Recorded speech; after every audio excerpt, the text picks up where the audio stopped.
تو یہ کچھ چیدہ چیدہ سی علامات تھی جو میں نے آپ کو بتائیں، اور اگر آپ کو یہ جسم میں نظر آئیں تو فوری طور پر اپنے ڈاکٹر سے رجوع کریں۔ اس کے بعد ہم وجوہات پر چلتے ہیں کہ آخر وہ کیا وجوہات ہیں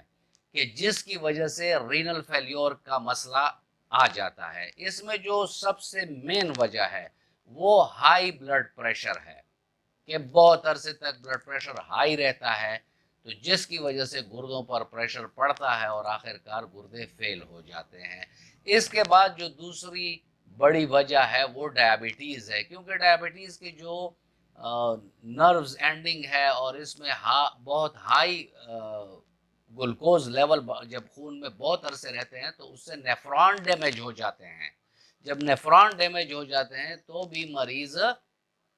کڈنی فیلیور پر چلا جاتا ہے۔ اس کے علاوہ ایسی میڈیکیشن کہ جو نیفروٹاکسک ہو، جو کہ گردوں کو نقصان پہنچاتی ہے، اسپیشلی اس میں سیکس کے جو ٹیبلٹس ہیں، جو ویاگرا ٹائپ کی چیزیں ہیں، یہ ہو گئی ہیں، اور اینٹی بایوٹک گروپ میں ہے، اینٹی وائرل گروپ میں ہے، اینٹی فنگل گروپ میں ایسی میڈیسنز ہیں کہ جو بہت زیادہ جسے نیفروٹاکسک کہہ سکتے ہیں، یعنی گردے کی جو فنکشنل یونٹس ہیں، جو کام کرنے والے یونٹس ہیں، ان کو یہ نقصان پہنچاتی ہے، جس کی وجہ سے رینل فیلیور ہو جاتا ہے۔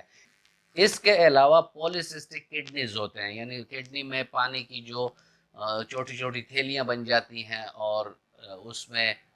پانی یا کوئی اور سیال ہوتا ہے، تو جب پولیسسٹک کڈنیز بن جاتی ہیں تو اس سے بھی رینل فیلیور کا خطرہ ہوتا ہے۔ دل کے کسی عوارض کی وجہ سے، جگر کے امراض کی وجہ سے بھی کڈنیز پر پریشر پڑتا ہے، جس سے رینل فیلیور کا کیس سامنے آ سکتا ہے۔ اور بھی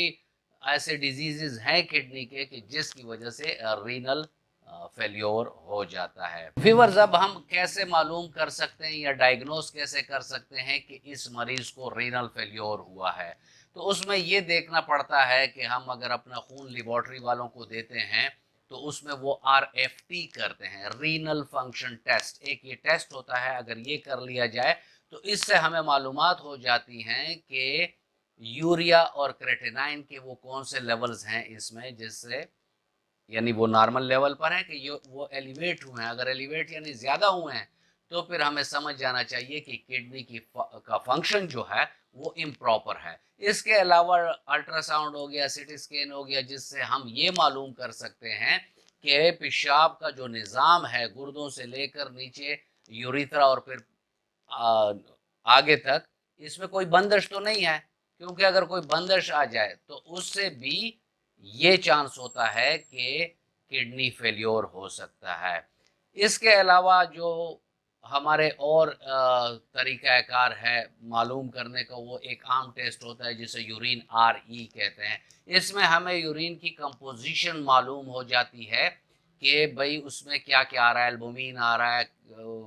آکزیلیٹس آ رہے ہیں، یا اس کی تمام کیمسٹری ہمارے سامنے آ جاتی ہے اور ہمیں معلوم ہو جاتا ہے کہ کڈنی کا فنکشن کیسا ہے۔ ویور، جیسے میں نے آپ کو سٹارٹ میں بتایا کہ کنونشنل میڈیسن میں ان کے پاس میڈیسن تو ایسی کوئی ہے نہیں کہ جو کڈنی کے اس مسئلے کو حل کر سکے۔ ان کے پاس ایک تو ڈائلیسس کا عمل ہے جو پیشنٹ کے لیے بہت تکلیف دہ عمل بھی ہوتا ہے، کیونکہ ایک بات آپ یاد رکھیں کہ یہ جب اللہ کا ایک نظام ہوتا ہے اور ایک بندے کا نظام ہوتا ہے۔ اللہ کا نظام بڑا کیلکولیٹڈ ہوتا ہے کہ کڈنی اگر صحیح فنکشن کر رہا ہے تو باڈی میں الیکٹرولائٹ کا بیلنس جو ہوتا ہے وہ مینٹین ہوتا ہے۔ آپ کسی بھی ڈائلیسس کے مریض کے پاس چلے جائیں، آفٹر ڈائلیسس وہ بالکل مریل سا ہوگا، جس سے بالکل مردہ ہوتا ہے۔ وہ کیوں ہوتا ہے؟ اور اکثر لوگوں کو ڈائلیسس کے بعد ہارٹ فیلیور ہو جاتی ہے۔ ہمارے باڈی میں الیکٹرولائٹ کا ایک مخصوص لیول ہونا چاہیے، اگر اس لیول سے کم ہو جائے تو ہارٹ فیلیور بھی ہو سکتا ہے، ملٹیپل آرگن فیلیور بھی ہو سکتا ہے۔ تو ایک تو ان کے پاس ڈائلیسس ہے، اگر اس سے بھی کام نہ بنا تو پھر کڈنی ٹرانسپلانٹ ہے، اور اس کا بھی 50% چانس ہوتا ہے کہ باڈی جو فارن کڈنی اس کے پاس آئی ہے اس کو ایکسیپٹ کرتی ہے کہ نہیں کرتی۔ اکثریت کیسز میں باڈی اس کو ریجیکٹ کر دیتی ہے۔ ہومیوپیتھک میں ویورز، اس کا میں آپ کو علاج بتا دوں کہ ہومیوپیتھک میں بہت کارگر ادویات موجود ہیں کہ اگر وہ آپ علامات کے مطابق دیں گے تو آپ کا مریض بہت کم عرصے میں ٹھیک ہو جائے گا۔ ویورز اس میں پہلی میڈیسن جو ہے وہ ہے ایپسمیل۔ یہ جسم میں پیشاب کے نظام کو اعتدال پر لاتی ہے، پیشاب آور ہے، پیشاب کو زیادہ کر دیتی ہے، جسم سے ٹاکسک مٹیریل اور ویسٹ مٹیریل نکالتا ہے، جسم سے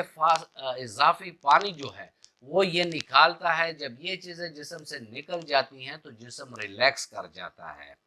یعنی اس سے ٹاکسک مٹیریل باہر چلی جاتی ہے۔ ڈائلیسس کا بھی یہی اصول ہے کہ باڈی سے ٹاکسک مٹیریلز کو باہر کر دیں۔ تو ایپسمیل اگر 30 طاقت میں 2 قطرے صبح دوپہر شام آپ لیں گے تو اس سے مریض بہت جلد سنبھل جاتا ہے۔ پھر دوستو ارسیلک ایلبم 30 آتی ہے، جو کہ اس مریض کو آپ دے سکتے ہیں جو ذرا ایڈوانس سٹیج میں چلا جاتا ہے رینل فیلیور میں، کہ اسے پیاس لگتی ہے، تھوڑے تھوڑے پانی کی پیاس لگتی ہے، ساتھ میں اس کی جلد جو ہوتی ہے وہ پیلی ہوتی ہے، ویکسی ہوتی ہے، اور اس کے پیشاب میں البومین زیادہ آ رہا ہوتا ہے اور اس کو دست لگے ہوتے ہیں۔ تو ایسے میں آرسینک ایلبم 30 طاقت میں 2 قطرے صبح دوپہر شام اگر مریض کی زبان پر آپ ڈالیں گے تو یہ علامات ختم ہو جائیں گی۔ ویورز اس کے بعد ہماری ایک اور دوائی آتی ہے، اسے کینتھرس 30 کہتے ہیں، کہ اگر گردے نیفرائٹس جو گردے کے فنکشنل یونٹ ہیں یعنی کام کرنے والے یونٹس ہیں، اس میں انفلیمیشن ہو جائے جسے نیفرائٹس کہتے ہیں، اگر نیفرائٹس ہو جائے اور اس کی وجہ سے رینل فیلیور کا کیس سامنے آ رہا ہے تو اس میں آپ کینتھرس 30 2 قطرے صبح دوپہر شام اگر دیں گے تو نیفرائٹس بھی ٹھیک ہوگا اور گردے کی فنکشن بھی صحیح ہونا شروع ہو جائے گی۔ جیسے میں نے آپ کو بتایا کہ وجوہات میں بلڈ پریشر اور ڈائبٹیز بہت بڑی وجوہات ہے، تو ہمیں چاہیے کہ علامات کے مطابق، اگر ہائی بلڈ پریشر ہے تو علامات کے مطابق اس کو ادویات دی جائے اور اس کے بلڈ پریشر کو اپنے لیول پر لایا جائے۔ اس کے علاوہ اگر وہ ہائی شوگر لیول ہیں بلڈ میں، اس کی وجہ سے اسے پرابلم آ رہی ہے، تو شوگر کو آپ نیچے لائیں، گلوکوز لیولز کو نیچے لائیں تاکہ پیشنٹ کے جو شوگر لیول ہیں وہ نارمل ہو جائیں اور کڈنی اپنا فنکشن صحیح طریقے سے کر سکے۔ ویورز ہومیوپیتھک میں ہماری بہت کارگر ادویات اور بھی موجود ہیں، یہ تو 2-3 میں نے ایگزامپل کے طور پر آپ لوگوں کو بتا دی کہ اس میں اگر آپ اس کو استعمال کریں گے علامات کے مطابق۔ اور یہاں میں آپ کو ایک بات بتا دوں کہ جو رینل فیلیور کے کیسز ہیں یہ بہت کروشل اور بہت لیتل ٹائپ کے بیماری ہے، اس میں کبھی بھی آپ لوگوں نے سیلف میڈیکیشن نہیں کرنی، اپنے ہومیوپیتھک ڈاکٹر کے پاس جا کر اپنے ٹیسٹ دکھائیں، اپنے علامات بتائیں تاکہ وہ آپ کو ایکوریٹ دوائی دے سکے اور اس سے آپ کے جو مسائل ہوں یا گردے فیلیور کے جو مشکلات آپ کو دیکھنے میں آ رہی ہیں وہ ود ان نو ٹائم ختم ہو جائیں گے، اور ہزاروں پیشنٹ کے ختم ہو چکے ہیں کہ جو ہمارے پاس آئے ہیں اور انہوں نے اس کا پراپر علاج کروایا ہے۔ میں مثال کے طور پر آپ کو یہاں چند دواؤں کے نام بتا دیتا ہوں کہ جیسے ٹیرابنتھیانا ہے، بینزونک ایسڈ ہے، باربیرس ہے، ایل سیرم ہے، زنجیبار ہے، بیلاڈونا ہے، سرسپیریلا ہے، یہ مختلف میڈیسنز ہیں جو کہ اگر آپ علامات کے مطابق مریض کو دیتے ہیں تو اس سے مریض کے جو گردے کی فنکشن ہے وہ بھی ٹھیک ہو جاتی ہے اور باڈی سے اضافی پانی،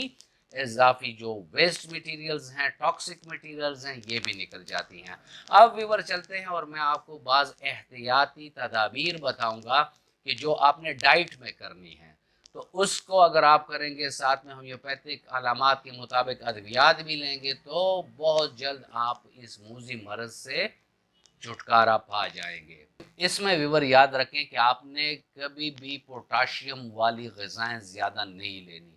لو پوٹاشیم کم مقدار میں آپ نے لینی ہے، نمک کا استعمال کم کریں یا بند کر دیں،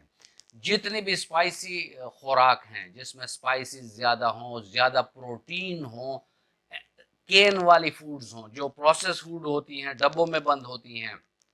ان سے اپنے آپ کو بچائیں، بیوریجز سے بچائیں، الکوہل کو تو بالکل بھول جائیں، اگر کوئی الکوہل بھی پی رہا ہے تو اس کو تو بالکل بھول جائیں، کیونکہ اگر رینل فیلیور کیس میں آپ الکوہل اور اس طرح کی کیمیکل والی غذائیں لیتے رہیں گے تو مریض کبھی بھی ٹھیک نہیں ہوگا۔ اس میں آپ بالکل سادہ خوراک لیں، زیادہ مرغن غذائیں، زیادہ اسپائسی غذائیں، زیادہ چسکے والی غذائیں، ان سے اپنے آپ کو بچائیں۔ ویورز یہ تھا آج کا ٹاپک، اور میں امید کرتا ہوں کہ آپ کو اچھا لگا ہوگا۔ اگر آپ کو اچھا لگا ہے تو ویڈیو کو لائک کر دیں اور فرینڈ اینڈ فیملی ممبر سے اس کو شیئر کر دیں۔ ویورز، اگر آپ کو کوئی کوائری ہو تو نیچے کمنٹ میں آپ اس کے بارے میں پوچھ سکتے ہیں۔ ملتے ہیں کسی ایسی ہی اچھی ویڈیو میں، تب تک کے لیے اجازت، اللہ حافظ۔